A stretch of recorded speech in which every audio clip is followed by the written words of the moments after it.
Salut, salut, comment tu vas? Désolée de ne pas être présente ces temps-ci.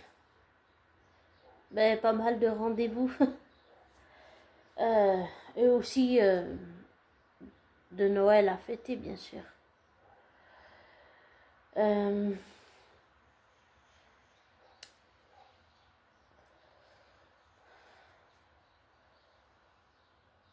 En tout cas, désolée de ne pas être présente et désolée à l'avance si je tousse.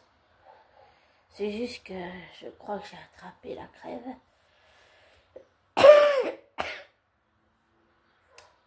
Pardon. Pardon, 2 minutes.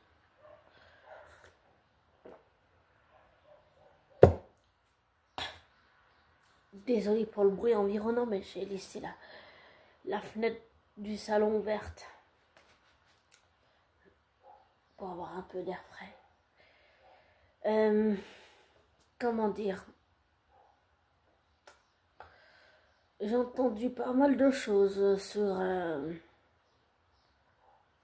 Ah oui, à l'avance, désolée pour ma voix pas super. J'ai entendu pas mal de choses ce temps-ci sur l'affaire... pardon. Jay-Z Diddy, enfin Puff Diddy. En tout cas, ce que je trouve, c'est que le fait qu'ils aillent intimider les témoins, faire des choses comme ça, je trouve ça vraiment minable. C'est minable de faire ça. C'est inacceptable, je trouve. Mettre la pression aux gens pour qu'ils fassent ce qu'ils veulent. Je trouve que Jay-Z et Diddy sont dangereux. C'est des personnes dangereuses. Et je les connais pas dans leur vraie vie.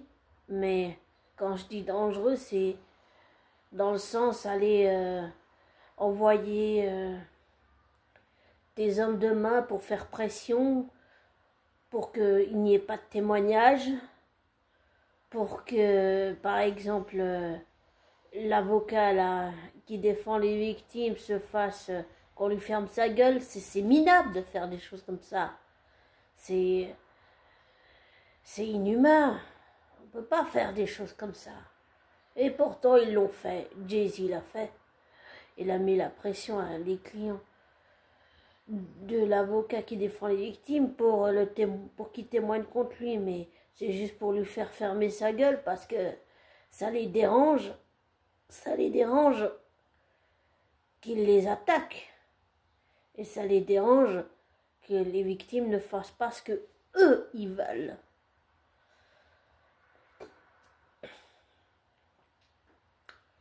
Mais quoi qu'ils fassent, ça ne va rien changer, la vérité va éclater. Et vu qu'on va avoir la liste avec tous les noms, ça va être un choc pour tous les gens du monde entier. Et j'imagine aussi pour les fans, bien sûr. Pas seulement pour les amis ou la famille. Et puis avec toutes ces histoires de freak-off de Diddy, là... il y en a beaucoup à Los Angeles qui sont mal barrés, hein. Désolé. Donc, je pense que Jay-Z et Diddy sont en train de s'enfoncer là. Au lieu de s'en sortir, ils sont en train de s'enfoncer tout seuls et ben, ils vont finir en prison, voilà. Et la liste, ça va être, quand elle sera publiée, ça va être explosif. Vraiment explosif. Une autre affaire dont j'ai entendu parler, où je me suis un petit peu renseignée, c'est Pierre Palmade. Alors j'ai vu d'un article qu'il est apparemment incarcéré en prison depuis le 9 décembre. Voilà. En tout, c'est 5 ans de prison, c'est long, 5 ans. Et c'est 2 ans ferme au moins. Et c'est vrai que ça va être dur pour lui. Mais je pense surtout aux victimes qui ont perdu beaucoup dans l'histoire. Et j'espère sincèrement que ça fera un électrochoc à Pierre Palmade et qu'il ne consommera plus. Je sais que l'addiction, c'est... Pardon, j'ai raté. Pour le vivre et avoir des troubles de l'alimentation.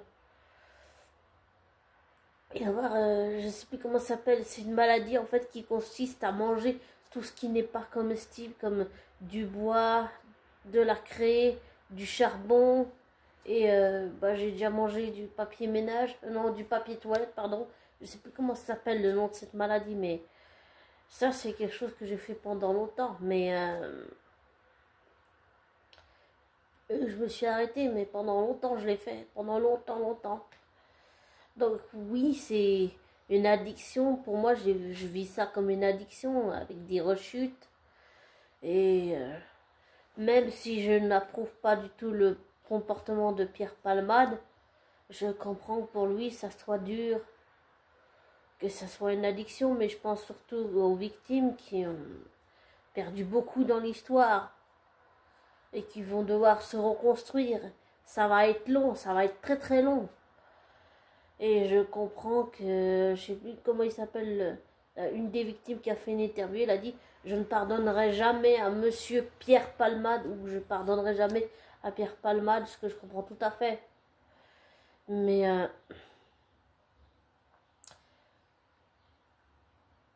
pour moi, les victimes, il n'y a pas que les victimes en elles-mêmes, il y a aussi, même si beaucoup vont m'en vouloir, j'allais dire, pour moi, Pierre Palmade, c'est une victime, mais une victime de son addiction, de son comportement, quelque chose qu'il n'aurait jamais dû faire. On ne prend pas le volant quand on est, quand on est bourré, quand on est alcoolisé, quand on est drogué. Ouais, on ne peut pas faire des choses comme ça quand même. On ne pense pas à la sécurité des autres. Et aussi, je pense à la femme qui a perdu son enfant. Ça doit être horrible d'avoir perdu son enfant. Et je pense au petit garçon qui... je sais plus s'il est dans le coma ou quoi, mais il va être handicapé à vie. Donc, c'est horrible. Je trouve que Pierre Palmade, pour moi, il a dépassé les limites, si on peut dire, du tolérable. Et... En tout cas, quand j'ai su pour l'accident, je pensais que c'était pas vrai, je pensais que c'était une blague. Quand j'ai compris que ça avait été confirmé, bon, dans les médias, ils n'en ont pas arrêté de parler. Bah, en fait, je sais que je le connais pas dans la vraie vie, mais ça m'a fait un choc quand même. Parce que j'ai grandi avec Pierre Palmade, j'ai regardé plein de ses sketchs et tout. Mes parents, ils adoraient Pierre Palmade. Bon, je sais que Michel Larocque et Muriel Robin ne citent pas son nom, mais qu'elles l'ont laissé tomber, hein, bien sûr. Mais, et comme je dis, on va m'en vouloir, mais pour moi, il n'y a que des victimes dans cette histoire. Il n'y a que des victimes, il y a les victimes en elles-mêmes, et Pierre Palmade, victime de son addiction, victime de ses drogues, victime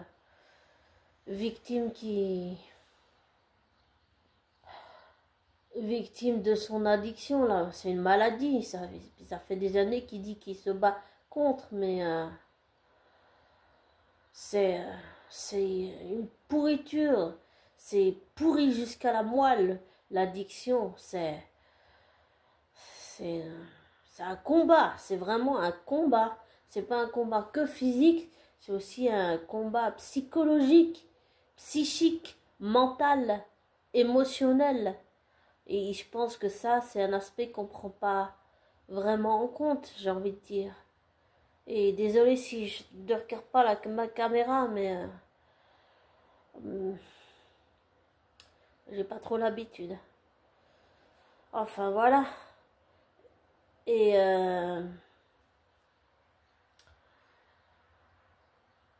j'ai entendu, j'ai regardé tout à l'heure Gold O'Clack qui expliquait le combat de J.K. Rowling.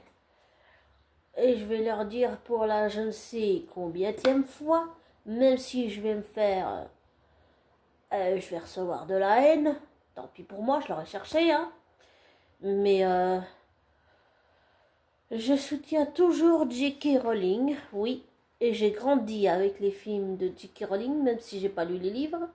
À un moment donné, j'avais un jeu Harry Potter. Bon, je sais pas comment j'ai réussi à le rayer. Donc, il faut que j'en achète un autre. J'adore les jeux Harry Potter. C'est ce que je voudrais m'acheter.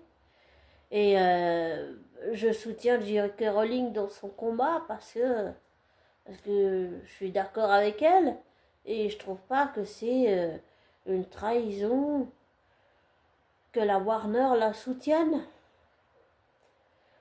Et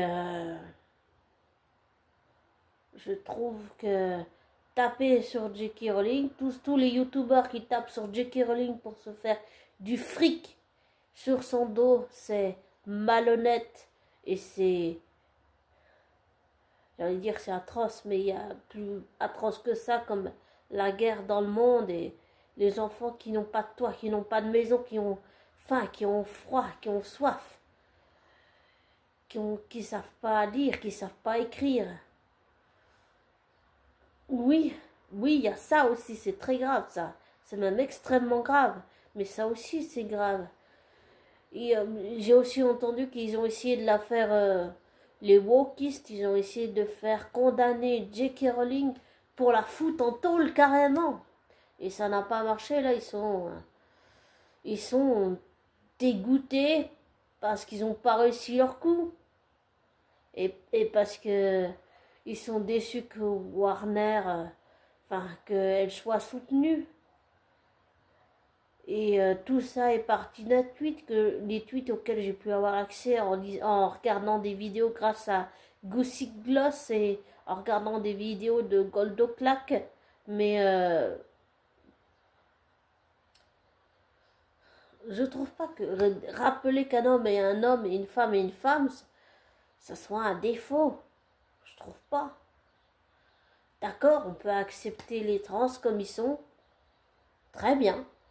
Mais je pense que vouloir imposer, que les wokistes veulent imposer absolument ce qu'ils veulent, comment dire, imposer un homme qui devient femme, une femme qui devient homme, je trouve que les wokistes, ils devraient se regarder dans le miroir et s'en mettre en question, juste. Parce que vouloir imposer du wokisme partout, ça fait perdre de l'argent. En plus, Walt Disney, ils ont fait des trucs wokistes et ils ont perdu des quantités énormes d'argent parce que le public n'allait pas voir les films, parce que c'était wokiste, parce que ça marchait pas. Alors tous les youtubeurs là, vous qui me regardez, je vais peut-être me faire tenser, mais vous qui tapez sur la gueule de J.K. Rowling, regardez-vous dans le miroir d'abord. Et je le dis par expérience, c'est le principe. J'ai fait beaucoup de remises en question avec ma psychologue, bien sûr. Après avoir harcelé un ami, oui. En plus, je suis allée voir la police. Mais c'est important de se remettre en question et je pense que pas seulement les wokistes, mais aussi tous les youtubeurs là qui tapent sur J.K. Rowling devraient se remettre en question. Voilà. On peut ne pas être d'accord, mais imposer du wokisme partout, ça n'est non plus pas la solution. Voilà. C'est tout ce que j'ai à dire. Et je finirai quand même avec une anecdote d'il y a très très longtemps, qui est plutôt belle. En fait, je crois que c'était, bon, je ne savais pas à l'époque, mais je pense que c'était un homme qui était habillé comme une femme. Et en fait, je trouvais cette personne vraiment magnifique, très belle. Et j'ai dit à cette personne qu'elle était très belle et que j'adorais son sac. Il y avait surtout aussi son sac qui m'attirait, mais cette personne était très belle. Voilà.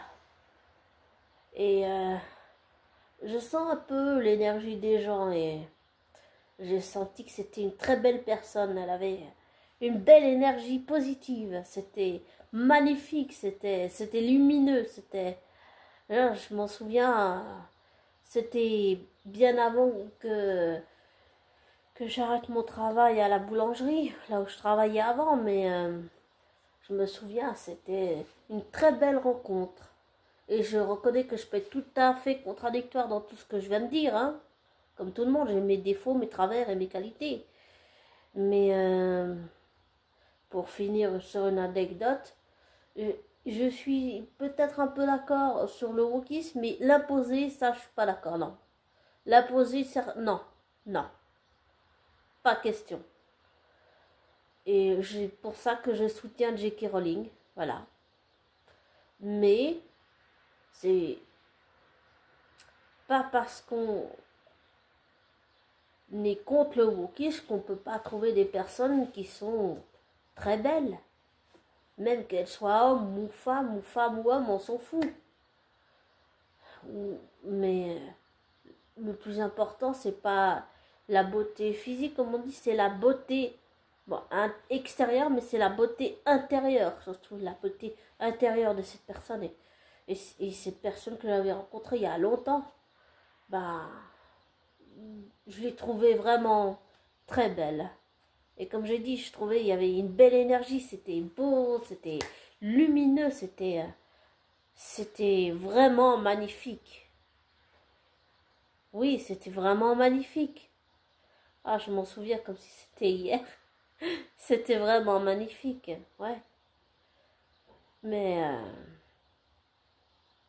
je pense que les choses se feront en temps réel et avec le temps, mais qu'il ne vaut mieux pas imposer le wokisme. C'est tout ce que je dis. Voilà. Et comme toujours, ne prends pas pour argent comptant ce que je te dis. Ne te laisse pas influencer par moi. Fais tes recherches, tes vérifications et tire-en tes propres conclusions. D'accord? C'est important pour moi que tu ne boives pas mes paroles. C'est important que tu sois libre. Donc, ne te laisse pas influencer par moi. Ne prends pas pour argent comptant ce que je te dis. Fais tes recherches, tes vérifications et tire-en tes propres conclusions. Et prends soin de toi. Désabonne-toi de ma chaîne. Voilà. Important ça aussi. Et prends soin de toi. Et je te souhaite, où que tu sois dans le monde, un beau début de semaine. Et prudence, que tu sois sur la route ou je ne sais pas où, n'importe où dans le monde. J'allais dire prudence sur la route et prudence partout. Mais prudence sur la route quand même. Et prudence et prends soin de toi. Ciao!